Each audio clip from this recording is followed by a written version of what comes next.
Please, I don't have any time for any gossip now.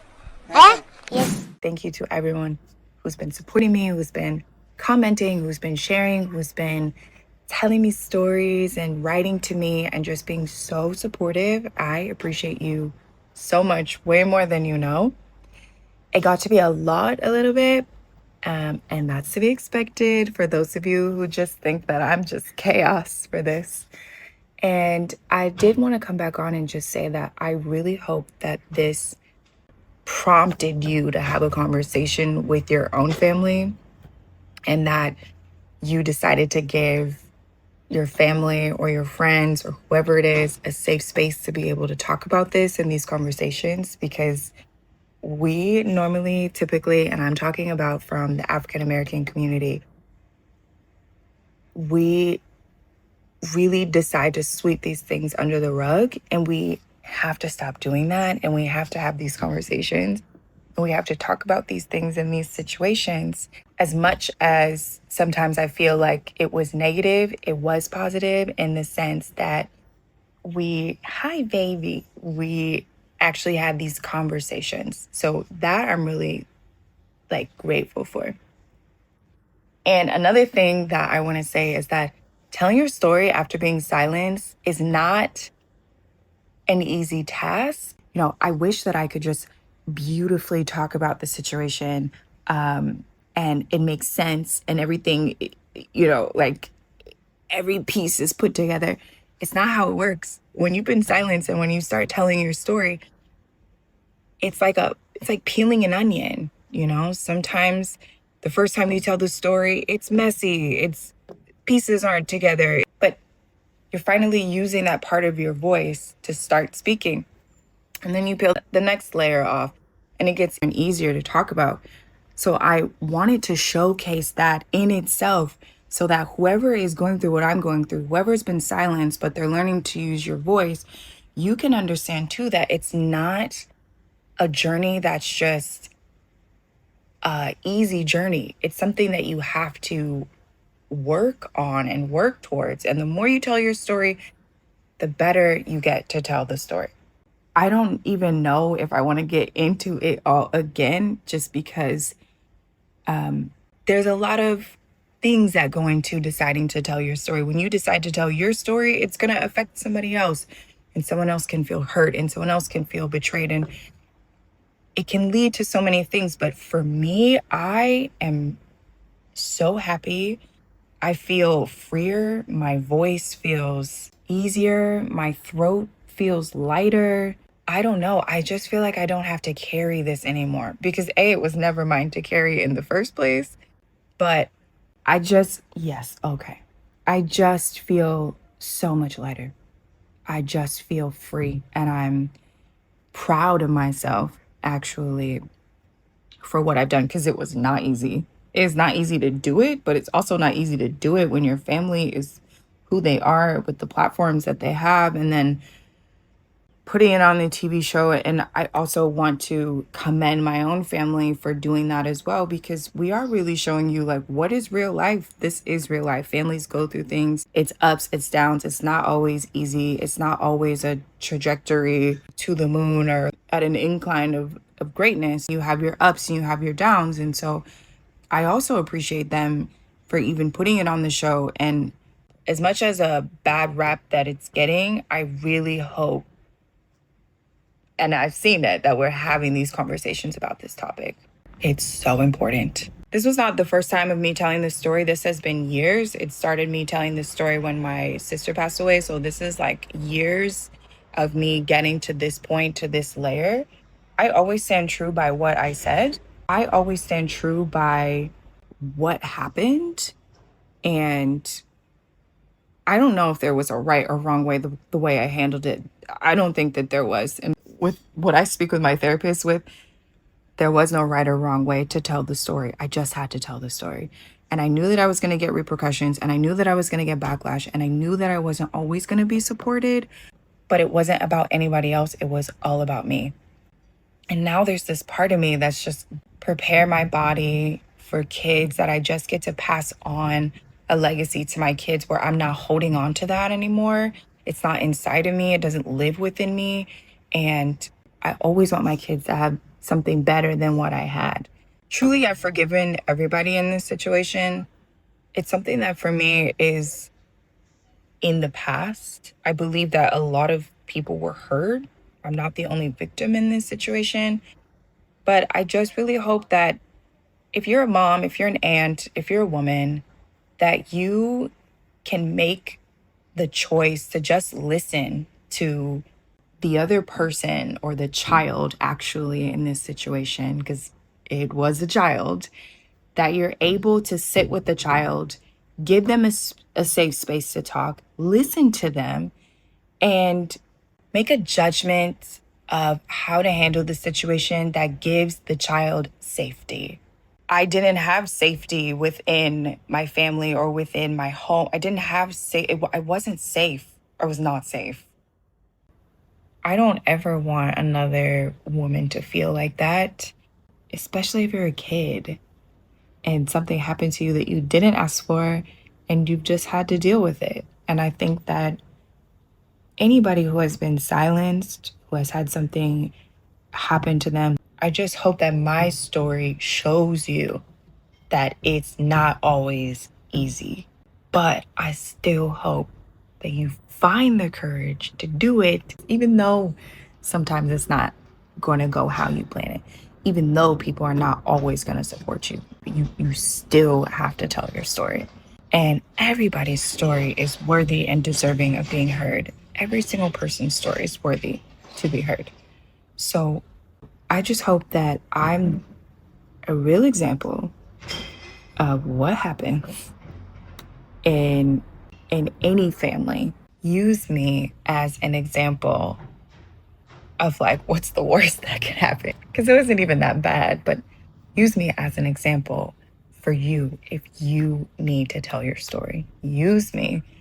I did this in public so that you could see how it is, so that you can see the journey, you can see my journey. People are going to have their opinions. People are going to say what they're going to say. You're not always going to get the support from the people that you need. You're not always going to get the support from the people that you think you need, but you are going to have support from somebody in the world. And it may not be your family, and that is totally okay. I am an example of that. You may not get support from your family, and that is totally fine. You still have the right to use your voice. You still have the right to talk. You still have the right to say how you feel. The world will try to silence you. People will try to silence you, but the world needs your voice and not your silence. And I will stand by that till the day that I die. So thank you all so much for being here with me, being on this journey with me, watching it. Thanks for the judgment. Thanks for the criticism. Thanks for the people that supported me. Thanks for the people that said, I understand you. Be kind to yourselves. And please, if you have not already, own family and ask them about this topic, about this situation, about this, please, I encourage you to do so. And if someone says, yes, this has happened to me and I didn't tell you, please give them a safe space. Please allow people So guys, this safe is pretty much spaces a to talk about follow-up the spaces. video from Please, like Ashlee's it's most recent video in which she gift. talked So yeah, about her time in the United States. If you guys recall, Tamar paid for her to come over.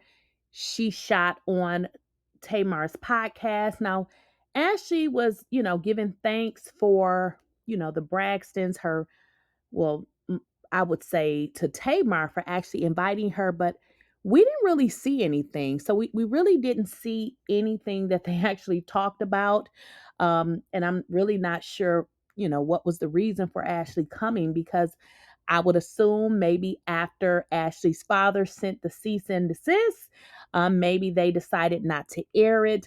But then I don't believe that they really talked about much, anyways, because although it seems like very much like Ashlee's father is very guilty of all of, a bunch of different things with various family members, it just seems like people in this family are still trying to protect him. Now, if you guys listen to her video, she pretty much said if you are a mom or an aunt, okay, aunt is the word that we're looking for. She said that you should make a choice to listen, especially if there is a child involved. As you guys are aware, Ashley was a child, a teenager, however you want to, rephrase it. She still was not an adult.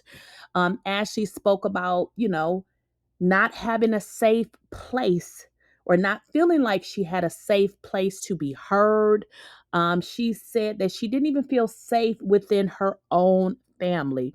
And ultimately, she speaks about being forced into silence.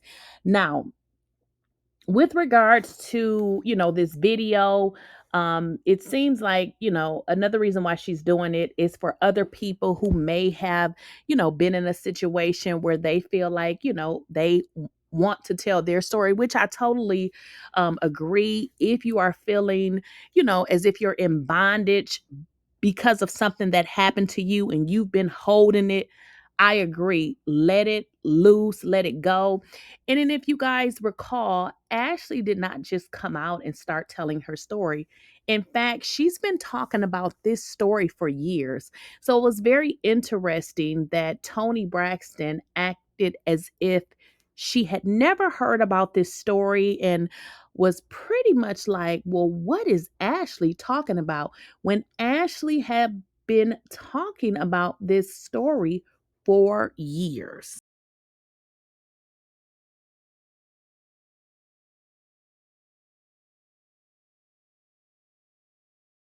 Hold on. My niece Ashley, who we love very much, posted her videos on social media with some accusations about her family. My family was a little surprised. Well, there was a lot going on the internet. Tamar announced that she would be interviewing our niece Ashley on Tamar's podcast. I didn't think it was a good idea. I am getting Ashley here. You're not going to make me feel bad about that. I wanted her to come to a safe place to tell her story. I moved on and he found someone else and he married my stepmom. But, it was not a good relationship. He was physically abusive to her. Okay. And then she was physically, mentally, and emotionally abusive to my sister and I. Right.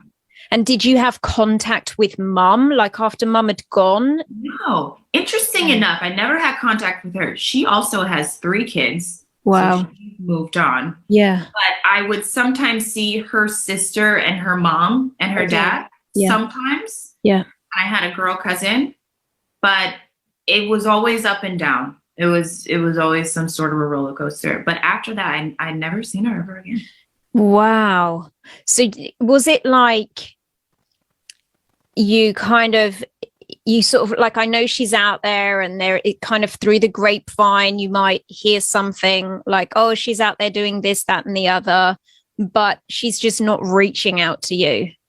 No, not reaching out at all. And no one talked about it either. Okay. And she had asked her family, like her mom, her dad, her family, not to talk about us. So we did not exist.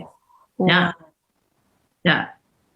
And so with my stepmom, it was a really interesting life because for me, I was super excited. I was like, oh my gosh, I'm getting a new mom. And she put her name on our papers and things like that. Okay. And so there was moments that were great. And I have 2 half brothers. So love them. Everything is awesome. But how do you deal with physical, mental, emotional abuse?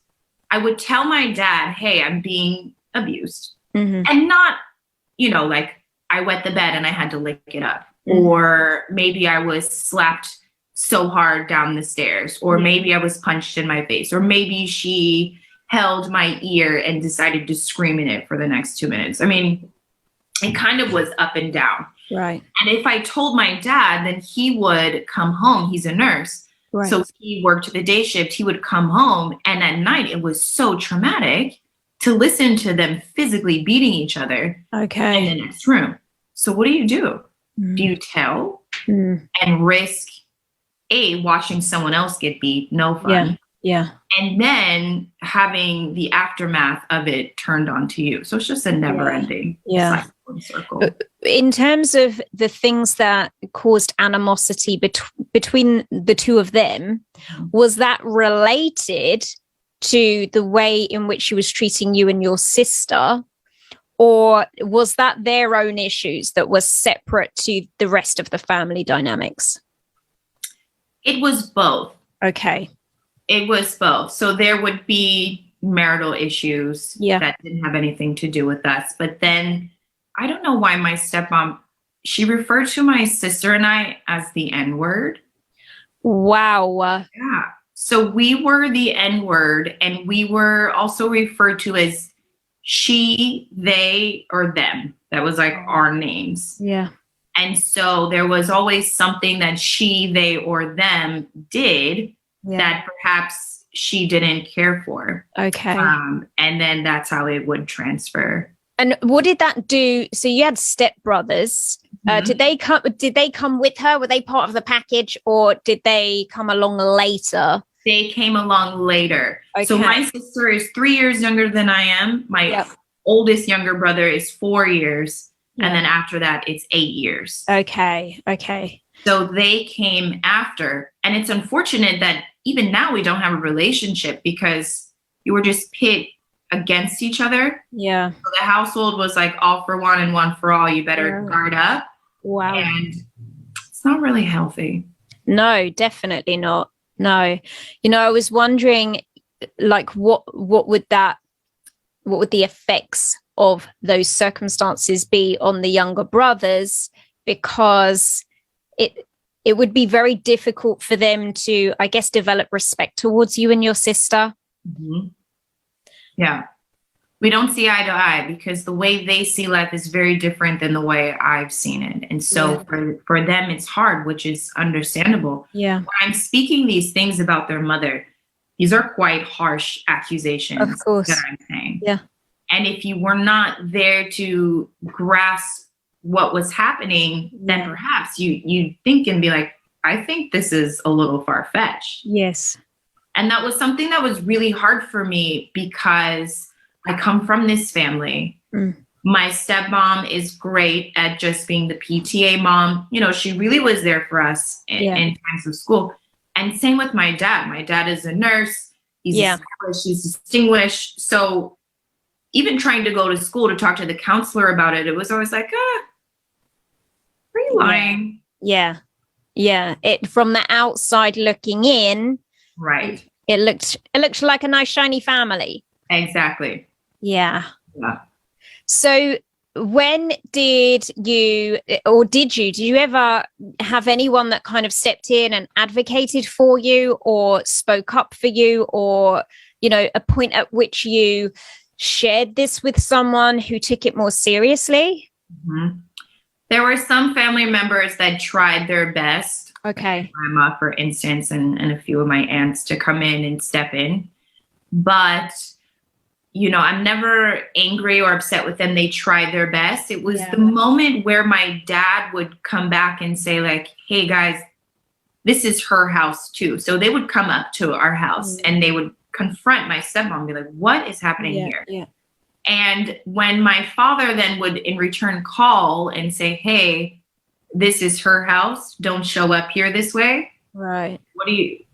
How does that work? You know? Yeah. So I had to learn very quickly that it was just me, myself, and my sister. Mm-hmm. And for the longest time, I didn't see that my dad was a part of the picture of the problem. Yeah. I just thought it was my stepmom. Uh-huh. You know, to have someone even say to you, the reason why your mom left is because of you. And, you know, that was like her fuel as to why we were such bad kids. Yeah. So then you just take that on as an adult, and taking that on and not getting the mental health that you need really shapes you into someone who's not really able to function. Yeah. And you're the oldest, right? You had a younger sister. Mm-hmm. Do you think that caused you to take this on in a different way? For sure. You know, and I can remember when all of my siblings at one point were hiding underneath of my bed. Yeah. You have so much responsibility because you just want them to be safe. I mean, it's very traumatic listening to your parents physically hit each other or anything. Yeah. But then there's also that weird sense in our family of where one for all. Mm-hmm. You know, so it was really, really hard. But my sister was my best friend through it all.